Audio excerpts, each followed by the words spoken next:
स्नेह। नमस्कार।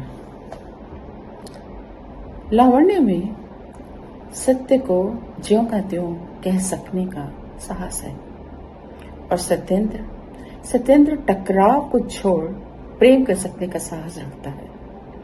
और मुझे लगता है अगर ये दो चीजें आप में हैं तो आप अपने से ऊपर उठ सकते हैं, आपको नई दिशाएं मिल सकती हैं। और मुझे ये आज की कहानी कहना बहुत अच्छा लग रहा है क्योंकि इसमें सब वो बातें हैं जो मुझे बहुत रोमांच दे जाती हैं। देखिए आपको कैसा लगता है।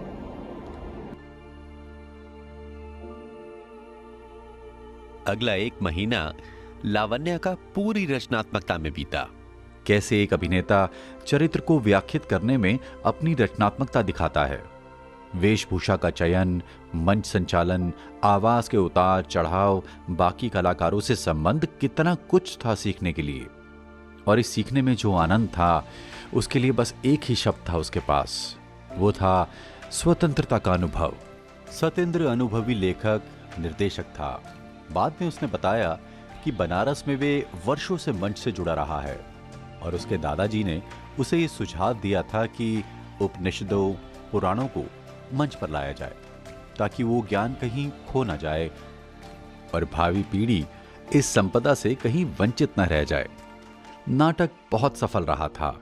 भारत पर बोलने के लिए सत्येंद्र के पास बहुत से निमंत्रण आने लगे। एक दिन सत्येंद्र को किसी मंदिर में निमंत्रित किया गया।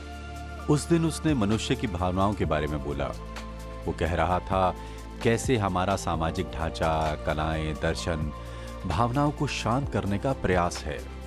प्रत्येक भावना सकारात्मक है यदि उसका उचित प्रयोग किया जाए तो। घर में भावना प्रधान नियंत्रण की चर्चा होनी चाहिए ताकि मानव समाज युद्धों से बच सके। भारत निर्धन है इसलिए नहीं क्योंकि प्रकृति ने हम पर अनुकंपा नहीं की अथवा हमारी जनसंख्या बहुत अधिक हो गई है, अपितु इसलिए क्योंकि हमारी भावनाएं अशांत हैं। हम एक दूसरे की भावनाओं का सम्मान करना भूल गए हैं। लोग उसे जान रहे थे और उसका सम्मान करते थे। लावण्या उसकी उपस्थिति में स्वयं को सुरक्षित अनुभव करती थी। उसका शोध कार्य अच्छा चल रहा था। अब उसके पास काफी मित्र थे। वो अच्छा खा रही थी, सो रही थी और नियमित व्यायाम कर रही थी। ये उसके जीवन का वो समय था जब सब सहज था। तन मन दोनों ऊर्जा से भरे थे। उन दिनों सत्येंद्र की पीएचडी पूरी हो गई थी और वो भारत लौटने वाले थे। जाने से पहले वे दोनों बीटल्स को सुनने गए और फिर मैक्सिकन खाना खाने गए। ये पिछला वर्ष कितनी तेजी से बीत गया। मुझे तुम में एक बहन भी मिल गई और दोस्त भी, सत्येंद्र ने कहा। बहन? हाँ, मैंने पहले इसकी कभी चर्चा नहीं की क्योंकि मैं नहीं चाहता था कि तुम मुझ में वो भाई ढूंढने की कोशिश करो जो तुम्हें कुदरत ने नहीं दिया। क्यों नहीं? मुझे अच्छा लगता। सत्येंद्र ने गंभीरता से कहा, क्योंकि तुम अभी वो औरत हो जो पूरी तरह आत्मनिर्भर नहीं है, अभी भी सहारा ढूंढ रही है। और मैं नहीं चाहता था मैं तुम्हारी आत्मनिर्भरता की खोज के रास्ते में आ जाऊं और तुम मुझ में वो सहारा ढूंढने लगो।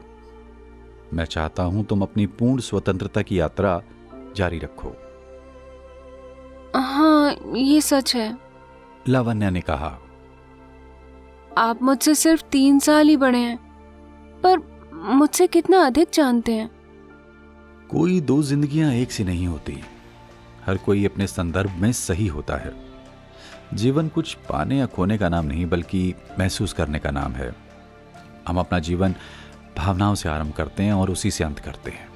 ज्ञान, तर्क जीवन में काम चलाने के तरीके हैं। परंतु मेरे जीवन में तो सब गड़बड़ है। लावण्या ने दूर देखते हुए कहा। साहस और ईमानदारी से जी हुई जिंदगी कभी भी गड़बड़ नहीं होती। अपने नए रास्ते चुनते हुए बस इतना ध्यान रखना। पर मुझे समझ नहीं आ रहा कि कैसे मैं इन उलझनों को सुलझाऊं। तुम कुछ मत करो, जिंदगी खुद अपने जवाब लेकर आएगी। तुम बस इतना सोचो तुम अपनी शिक्षा का प्रयोग कैसे करना चाहती हो। जीवन में तुम्हें क्या शांति देगा। लावण्या मुस्कुरा दी। हाँ, सच है। जिंदगी ने खुद मुझे नए रास्ते दिखाए हैं। मैं एक लेखक हूँ और जीवन की अव्यवस्था में व्यवस्था ढूंढता हूँ और फिर उसे अपनी कल्पना के साथ प्रस्तुत कर देता हूँ। प्रश्नों के उत्तर सरल होते हैं और हमारे आसपास ही होते हैं, बस भावनात्मक रूप से हम उसके लिए तैयार नहीं होते, इसलिए उलझे उलझे रहते हैं। लावण्या ने कहा। अब आपके पास भारत में नौकरी है, किताबें छप चुकी हैं, अब आपके घर वाले चाहेंगे कि आप शादी कर लें। सत्येंद्र हंस दिया। मेरी शादी हो चुकी है, मैंने तुम्हें इसके बारे में बताया कैसे नहीं? एक पल के लिए लावण्या को लगा जैसे उसके साथ धोखा हुआ है। फिर लगा आखिर उसे बताना सत्येंद्र के लिए कोई जरूरी नहीं था। उसने भी अपनी जिंदगी के बारे में सब कुछ कहाँ बताया था। क्या नाम है उनका? लावण्या ने पूछा। सत्येंद्र ने उसकी आंखों में पीड़ा देख ली, इसलिए पहली बार उसने लावण्या के हाथ पर स्नेह से अपना हाथ रख दिया और मुस्कुराकर कहना शुरू किया। उसका नाम रश्मि है। जब मैं 23 साल का था, मेरे दादाजी उसकी शादी पर गए थे, पर इससे पहले कि बारात घर से निकलती, दूल्हा गुस्ल खाने में गिर गया और उसके पांव में मोच आ गई। लड़के वालों ने कहा यह अपशुगन है और बारात लेकर आने से मना कर दिया। कितना अपमानजनक है ये। लावण्य ने मन ही मन लता की शादी को याद करते हुए कहा। सत्येंद्र ने गहरी सांस छोड़ते हुए कहा, ऐसा ही है हमारे देश में, खासतौर पर अगर आप ब्राह्मण हो तो। आपने रट बहुत कुछ रखा होगा, समझा कुछ भी नहीं होगा। फिर आगे क्या हुआ? कुछ नहीं, मेरे दादाजी को लगा अब इस तरह की घटना के बाद रश्मि के साथ शादी कोई नहीं करेगा। उन्होंने एक आदमी घर भेजा मुझे बुलाने के लिए और कहा स्थिति आपातकालीन है। मैं खाना खा रहा था, वो बीच में छोड़कर मैं दौड़ा शादी वाले घर की तरफ। वहां पहुंचा तो पता चला मेरी शादी है। मुझे झट से तैयार किया गया, ठीक मुहूर्त में हमारी शादी हो गई। 12 घंटों के अंदर मैं अपने कमरे में अपनी पत्नी के साथ था। ये कहकर वो दिल खोलकर हंस दिया। लावण्या सोच रही थी शेखर और सत्येंद्र चचेरे भाई हैं, पर एक दूसरे से कितने भिन्न हैं। तो क्या आप खुश हैं? लावण्या ने मुस्कुराकर पूछा। हाँ, मैं आसानी से दूसरों को प्यार कर सकता हूं, या कहूं मैं प्यार करना चाहता हूं, और मेरे लिए इतना पर्याप्त है, क्योंकि बस इतना ही है मेरे हाथ में। रश्मि हमारी 5 साल की बच्चे की बहुत अच्छी माँ है, मेरे गुरुजनों का सम्मान करती है, हमारे घर के रहन सहन में ढल गई है, मुझसे अनावश्यक अपेक्षाएं नहीं रखती, खुश रहने के लिए इतना काफी है। इस बार लावण्या ने स्नेह से उनके हाथ पर अपना हाथ रखते हुए कहा। कितनी सरलता से आपने ये सब कह दिया। जीवन सरल ही है लावण्या, जीवन के सब महान सत्य सरल हैं।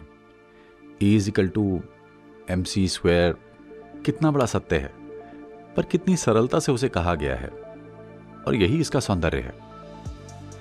लावण्या ने सत्येंद्र की आंखों में देखते हुए कहा, ऐसा क्या है उपनिषदों में जिसने आपको इस तरह से गढ़ा है? कितनी सादगी और सहजता से, इतनी स्पष्टता से सोचते हैं आप। वो हंस दिया। लावण्या, तुम बहुत अच्छी लड़की हो, और मैं सच में चाहता हूं कि तुम्हें जीवन में ऐसे अनुभव मिले जिससे तुम अपने पूर्ण विकास को पा सको। तो क्या मैं आपको दादा कह सकती हूँ, बड़ा भाई, जो मेरे पास नहीं है? अब क्योंकि मैं जा रहा हूं तो ये अच्छा ही है। इस नए रिश्ते से तुम मेरे परिवार के साथ जुड़ गई हो, और मेरी बेटी को भुआ मिल गई है जो उसके पास नहीं है। लावण्या खड़ी हो गई ताकि सत्येंद्र को गले लगा सके। वो भी खड़ा हो गया। दोनों बहुत खुश थे। लावण्या ने कहा, विश्वास रखिए, मैं अपने निर्णय हमेशा खुद लूंगी। सत्येंद्र ने उसके सर पर हाथ रख दिया। सत्येंद्र को सामान बांधना था। वो भी सहायता करने के लिए और समय बिताने के लिए उसके साथ उसके कमरे पर चली गई। सामान बांधते हुए सत्येंद्र ने अपने परिवार की फोटो दिखाई, बचपन की बातें बताई, अपने अगले उपन्यास के बारे में बताया, जैसे वो इस नए रिश्ते की नींव डाल रहा हो, जिसके बल पर यह रिश्ता जीवन भर कायम रह सके। लावण्या ने उसके इस विचार की गांठ बांध ली कि जब तक आप प्यार दे रहे हो काफी है, और यदि तुम्हें प्यार नहीं मिल रहा तो ये तुम्हारी समस्या नहीं है। हमारा चैनल सब्सक्राइब करना ना भूलें। धन्यवाद।